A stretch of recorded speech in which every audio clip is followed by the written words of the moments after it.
येणाऱ्या विधानसभा निवडणुकीत पराभवाच्या भीतीने आमदार किशोरप्पा पाटील यांनी लोकप्रिय अपक्ष उमेदवार अमोल पंडितराव शिंदे यांचे मत विभाजन करण्यासाठी अनैतिक खेळी खेळली आहे.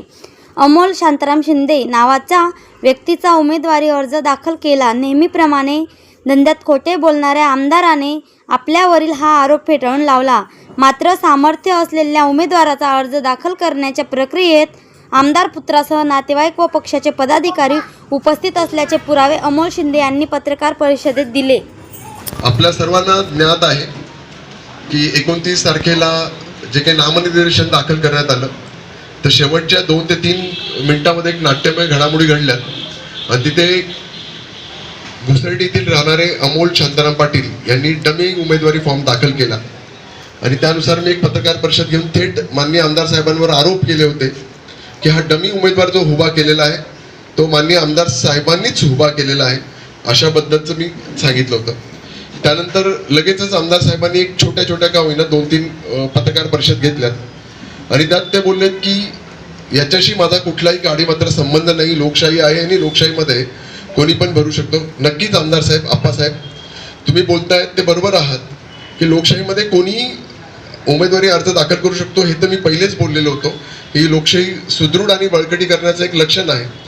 परंतु तो जो काही उमेदवारी अर्ज भरला गेलेला होता हा लोकशाही मार्गाने भरलाच गेलेला नव्हता, तर हा आमदार साहेबांच्या धटिंगशाही, गुंडगिरी आणि दहशत यानुसार तो भरला गेलेला आहे असा थेट आरोप माझा आमदार साहेबांवर आहे. आमदार साहेबांनी असं सांगितलं की ह्या उमेदवाराशी माझा काडी मात्राचा संबंध नाही. मला काही 2-3 प्रश्न आमदार साहेबांना विचारायचे आहेत. या प्रश्नांची उत्तरं जर कधी आमदार साहेबांनी दिली तर मी मान्य करेल की बाबा हा आमदार साहेबांशी या मात्राचा संबंध नाही. नंबर 1, उमेदवार डमी जे आहेत अमोल शांताराम पाटील, अमोल शांताराम शिंदे यांनी जो हे राहतात घुसरडी इथे भडगाव तालुका, यांनी जो त्यांचा फॉर्म निर्देशित केलेला आहे किंवा जो फॉर्म भरलेला आहे ह्या फॉर्मवर जे काही सूचक आहेत ते एकही घुसरडीचा व्यक्ती नाही, एकही भडगाव तालुक्याचा व्यक्ती नाही किंवा एकही पाचोरा ग्रामीणचा व्यक्ती नाही. जे सूचकांची नावं जो फॉर्म आहे, जी सर्टिफाईड नक्कल माझ्याकडे आहेत त्यानुसार मी सांगतो, जर कधी हा फॉर्म त्यांनी भरलेला असता, ज्या व्यक्तीने भरला असता, तर कदाचित त्यांनी त्याच्या गावातले 2-4 लोकांची नावं, भडगाव तालुक्यातील एका दुसऱ्याचं नाव, काही इकडची नावं घेतली गेली असती. सूचक म्हणून जेव्हा आपण डमी फॉर्म भरतो आणि जर अपक्ष म्हणून फॉर्म भरायचा असेल तर तिथे 10 सूचक असणे गरजेचे आहे. तर असा एकही सूचक ना त्यांच्या घरातला आहे, ना त्यांच्या मित्रपरिवारातला आहे, ना भडगावातला आहे.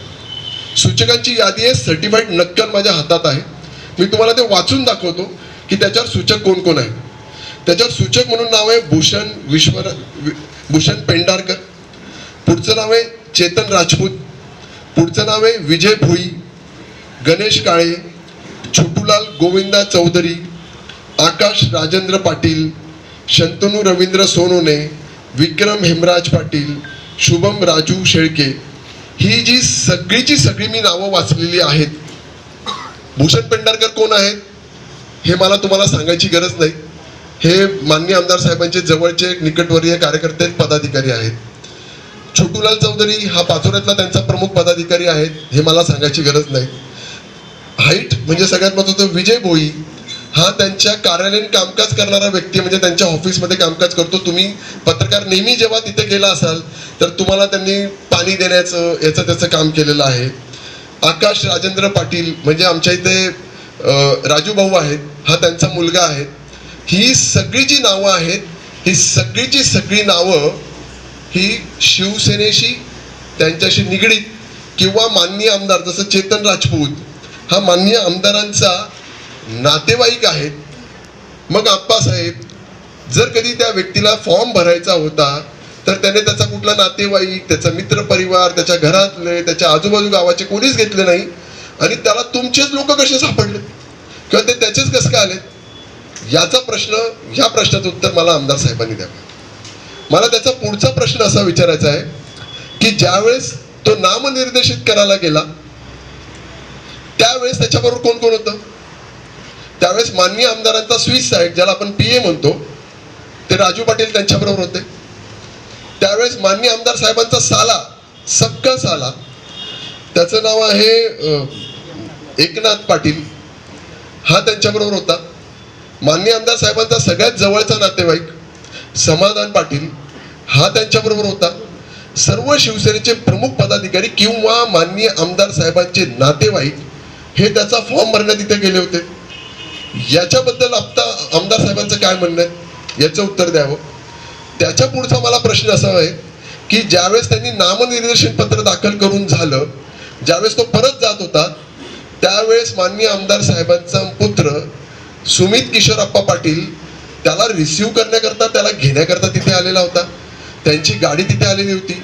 इतकी धटिंगशाही, इतके गुंडगिरी त्यावेळेस त्यांनी तिथे त्या भर चौकात, शिवाजी महाराजांच्या चौकात केली होती की दिवाळीसारखा सण असताना सुद्धा माननीय आमदार साहेबांच्या कार्यकर्त्यांनी आणि त्यांनी स्वतःनी केलेल्या गुंडगिरीमुळे आणि दहशतवादामुळे माझ्या इथले असलेल्या व्यापाऱ्यांचे काही काळाकरता दुकानं बंद झाली होती, व्यापार काही काळाकरता थांबला होता. याकरता माननीय आमदार साहेबांनी मला याचं उत्तर द्यावं की तुमचे प्रमुख पदाधिकारी, इव्हन तुमचा मुलगा, ती गाडी घेऊन तिथे का आलेले होते आणि पोलीस प्रोटेक्शन मधून त्याला आजच्या तारखेपर्यंत अज्ञात स्थळी का हलवलं आहे. जर कधी तो व्यक्ती तिथे जर प्रामाणिकपणे जर फॉर्म भरला असता तर तो त्याच्या घरी राहिला असता, प्रचार कार्यालयात फिरला असता किंवा काहीतरी केला असता. आजही तो, त्याची कुटुंबीय हे त्याच्या घरी नाही, ते बाहेर आहेत. याचं उत्तर आमदार साहेबांनी द्यावं. आमदार साहेब बोलत असताना असं म्हणाले की त्याच्या अमोल शिंदे काय संरक्षण मंत्री आहेत का, DYSP आहेत की कोण मोठा आहे.